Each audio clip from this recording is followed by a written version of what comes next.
இது நேற்றைக்கு இந்தியாவில் மணிப்பூரில் நடைபெற்ற ஒரு உண்மையான சம்பவம். கங்காபோப்பி டிஸ்ட்ரிக்ட் டைகர் ரோடு என்கிற இடத்துல 3 பாஸ்டர்ஸு ஒரு கூட்டத்தை முடிச்சுட்டு அவங்க வீட்டுக்கு காரில் போயிட்டுருக்குறாங்க. திடீரென்று மறைந்திருந்த ஒரு கும்பல் வந்து அவங்கள தாக்குறாங்க. அதே இடத்துல அந்த 3 பேருமே இறந்து போனதாக என்று செய்தி சொல்லப்பட்டிருக்கிறது. மீதி இருந்தவங்க எல்லாரையும் ஹாஸ்பிட்டல் அட்மிட் ஆகிருக்கிறாங்க. ஸோ இந்த செய்தி ஒட்டுமொத்த மணிப்பூருமே சோகத்துக்குள்ளாக இருக்கிறது. கிறிஸ்தவர்களாக இருக்கிற இதை நம்ம எப்படி அணுகுமுறை செய்ய வேண்டும் என்கிறது தான் ஒரு முக்கியமான கேள்வி.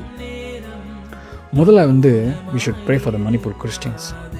மணிப்பூரில் இருக்கிற எல்லா கிறிஸ்தவங்களுக்காக நம்ம ப்ரே பண்ண வேண்டும். ரெண்டாவது we should pray for the justice. நமக்கு நீதி நம்ம கிறிஸ்தவர்களுக்கு கிடைக்க வேண்டும். மூன்றாவது அந்த இறந்து போன அந்த குடும்பத்தை தேவன் ஆறுதல் சொல்ல வேண்டும். இன்னும் சொல்ல போனோம் அப்படின்னா, இது நேற்றோ இன்றைக்கோ நடைபெறுகிற காரியம் இல்லை. ஃபஸ்ட்டு செஞ்சில் இருந்தே கிறிஸ்தவர்களுக்கான போராட்டம் நடைபெற்று கொண்டு தான் இருக்குது இந்த உலகத்தில். வேதத்தில் வாசிக்கும் போது மத்தேயு 5:10 நம்ம வாசிக்கிறோம், நீதி நிமித்தம் துன்பப்படுகிறவர்கள் பாக்கியவான்கள், பரலோக ராஜ்யம் அவர்களுடையது. என்ன நிமித்தம் உங்களை நிந்தித்து துன்பப்படுத்தி பலவித தீமையான மொழிகளினாலும் உங்கள் பேரில் பொய்யை சொல்வார்களானால் பாக்கியவான்களாக இருப்பீர்கள்.